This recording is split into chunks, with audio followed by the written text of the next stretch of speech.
मैं आपको जनरल साहब अफगानिस्तान के बाद ईरान का एक सवाल करना चाहता हूं, लेकिन इससे पहले मैं आपसे पाकिस्तान के मुताल्लिक एक सवाल पूछना चाहता हूं।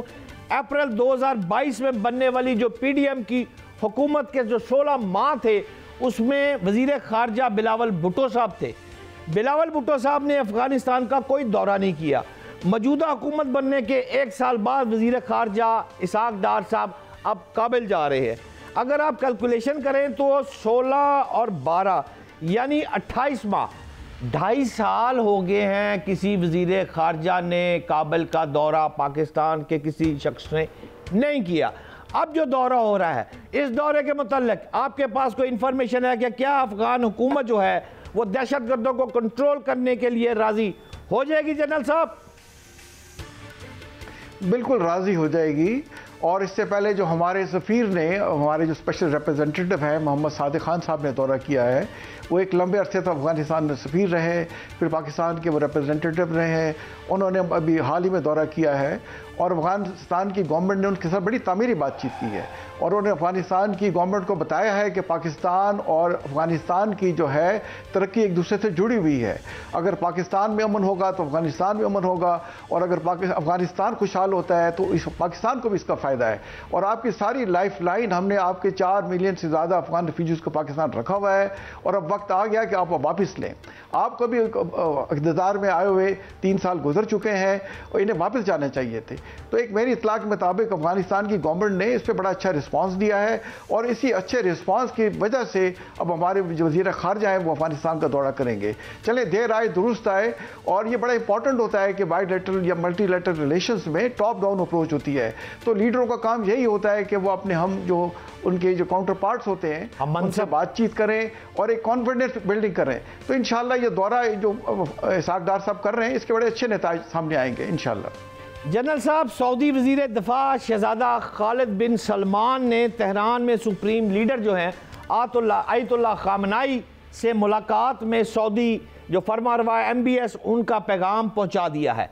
मैं आपसे किबला ये जानना चाहता हूं कि एटमी प्रोग्राम पर अमेरिका ईरान मुज़ाकरात जो हैं उस हवाले से और मुशतरक वस्ता के हवाले से कोई आपको ब्रेक थ्रू का इम्कान नजर आ रहा है? जनरल साहब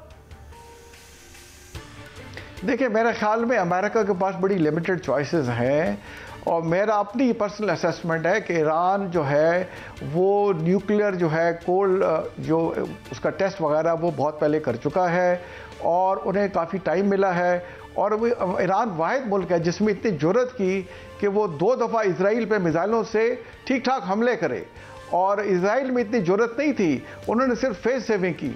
और वो ईरान के न्यूक्लियर जो हथियार हैं या प्रोग्राम है उनको काफ़ी पूरे ईरान में उन्होंने फैलाया हुआ है और ईरान बहुत आगे तक जा चुका है। अब देखिए, ट्रंप ने खुद उनको नेगोशिएशन की ऑफ़र दी है। तो ईरान कोई फ़लस्तीन या गज़ा नहीं है, ईरान एक बहुत बड़ी ताकत है और ना सिर्फ इक़्तिसादी ताकत है, बहुत बड़ी मिलिट्री ताकत है। तो मेरा अपना ये ख्याल है कि ज़्यादा चॉइसेस अमेरिका के पास नहीं है। वो यही चाहेंगे कि जहाँ तक ईरान ने कैपेबिलिटी हासिल कर ली है उससे ज़्यादा वो उसको वेपन ग्रेड यूरेनियम को रिच ना करें और उनके साथ कोई नेगोशिएशन हो जाएगी। और ये ईरान के इंटरेस्ट में भी जाता है कि वो कोशिश करें कि जो 2015 में एग्रीमेंट हुआ था उस तरह का एग्रीमेंट प्रेसिडेंट जो है प्रेसिडेंट ट्रंप के साथ और US एडमिनिस्ट्रेशन के साथ करें, ताकि उनसे तेल की एक्सपोर्ट की पाबंदियाँ हटें और उनके जो फ्रोजन एसेट्स हैं वो उन्हें वापस मिलें, ताकि वहाँ के अवाम भी जो है उन पर भी खुशहाली का दौर आए। और ईरान के साथ अगर अमेरिका का माहिदा हो जाता है तो ये एक मिडल ईस्ट के लिए भी एक अच्छा ओमन होगा। जनरल साहब, अगर आप गौर करें तो हमास ने इसराइल की जो अबूरी जंगबंदी की तजवीज़ पेशकश थी उसको तो मुस्तरद कर दिया है। मैं आपसे ये जानना चाहता हूँ कि अब जो सूरत हाल है जंगबंदी के बावजूद, आज 24 घंटे की अगर आप बात करें तो 32 के करीब मेरे पैलेस्टाइन के अफराद, मेरे बहादुर शहीद अभी भी हुए हैं। ये जंगबंदी कैसी जंगबंदी है और जामिया जंगबंदी का कोई इम्कान आपको नज़र आ रहा है?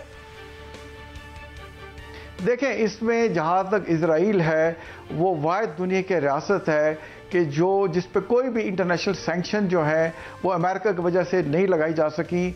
और वो एक बिल्कुल जो है जैसे कि होता हुआ है कि बगैर किसी ह्यूमन कंसिडरेशन के उसने लाखों और हज़ारों जो है फ़लस्तीनियों को शहीद किया है। अब गज़ा की आप देखें टोटल पट्टी जो है वो 41 किलोमीटर लंबी है और 6 से 12 किलोमीटर चौड़ी है। अब इस्लामाबाद और पिंडी का फासला आप लें तो 15 किलोमीटर है, यानी कि इस्लामाबाद और पिंडी का आपस में जो दो जोड़वा शहर है उससे भी कम उनकी जो है चौड़ाई है। और 16 महीने हो गए हैं अभी तक वो गज़ा पे मुकम्मल कब्जा नहीं कर सके। तो इस जंग ने एक तो ये शो किया कि इजराइल के अंदर बहुत सारी कमज़ोरियां हैं और उनकी टोटल जो है वो 2.25 लाख के करीब फौज है जो ओवर स्ट्रेच हो चुकी है। अब जनरल साहब, मेरे प्रोग्राम का वक्त खत्म होने जा रहा है। मैं आपसे 2 शार्प सवाल करना चाह रहा हूं और रैपिड जवाब दीजिएगा। आपका तजर्बा काफी है, आप समझदार हैं, फौज को समझते हैं। अपने तजर्बे की रोशनी में बताएं कि क्या ईरान के पास 6 या 8 एटम बम हो सकते हैं? देखिए, ईरान ने जो है वो एटमी, मेरे अपने ख्याल में वो, क्योंकि उसने अभी तक ओवर टेस्ट नहीं किया, बट मेरे ख्याल में जब चाहे वो ये कर सकते हैं। जनरल साहब, अमेरिका चाइना की जंग में बर्बादी का वक्त भारत का आ गया है, शार्प जवाब। नहीं, देखें, चाइना एक राइजिंग पावर है और उसने जो जितने भी देखें इन्होंने, अमेरिका ने उन पे जो है पहले 100% टैरिफ लगाया, फिर 124% लगाया, फिर उसको बढ़ाते चले जा रहे हैं। और एक सिंपल आईफोन की मिसाल लें, और जैसे उन्हें पता चला कि इस टैरिफ से आईफोन की कीमत $1000 से $2500 हो गई है, तो उन्होंने 24 घंटे से कम अरसे में आईफोन को मुस्तस्ना कर दिया टैरिफ से। तो मेरा ख्याल है better sense Aahista Aahista Trump पर प्रिवेल करेगी। और जैसे ही उन्होंने चाइना का विजिट किया या चाइना ने अमेरिका का विजिट किया, तो इस टैरिफ की जंग में काफ़ी जो है रिकन्सिलिएशन हो जाएगी। देखें, एक तो ओआईसी को ज़्यादा इफेक्टिव रोल प्ले करना चाहिए।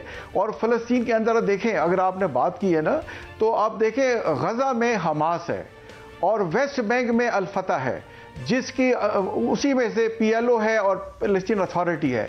तो हमास ने ये जंग अकेली लड़ी है, जिस तरीके से बाकी फ़लस्तीनी ग्रुप्स, जिसमें फ़लस्तीन अथॉरिटी है, जिसमें पीएलए है, जिसमें अल-फतह ग्रुप है, जिसमें पॉपुलर डेमोक्रेटिक फ्रंट है, इन और अल अक्सा ब्रिगेड है, जिस तरीके से इन्हें हमास को सपोर्ट करना चाहिए था, इन्हें नहीं किया। तो फ्यूचर में फ़लस्तीन को एक आवाज़ के तहत खड़ा होना चाहिए।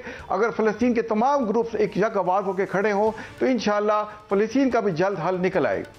बहुत शुक्रिया, इंतहाई काबिल एहतराम जनरल साहब मेरे साथ थे। नाज़रीन, साहब जो बातें कर रही हैं और जो लफ्ज़ उन्होंने कहा है कि कौमों की तकदीर बदल जाती है, तकारीर से आज भी शिपा सलार पाकिस्तान की जो स्पीच है, ये कौमों की तकदीर बदलने के लिए ऐसी तकरीरें बहुत ज़रूरी होती है। मुझे यकीन है इंशाअल्लाह ताला आने वाले दिनों में prime minister of Pakistan Muhammad Shahbaz Sharif की भी इसी तरह जोश और जज्बे वाली तकरीर सामने आएगी, जिससे आवाम का मोराल मजीद बुलंद होगा। नाज़रीन, एक शॉर्ट ब्रेक पे जा रहा हूँ, मेरे साथ रहिएगा।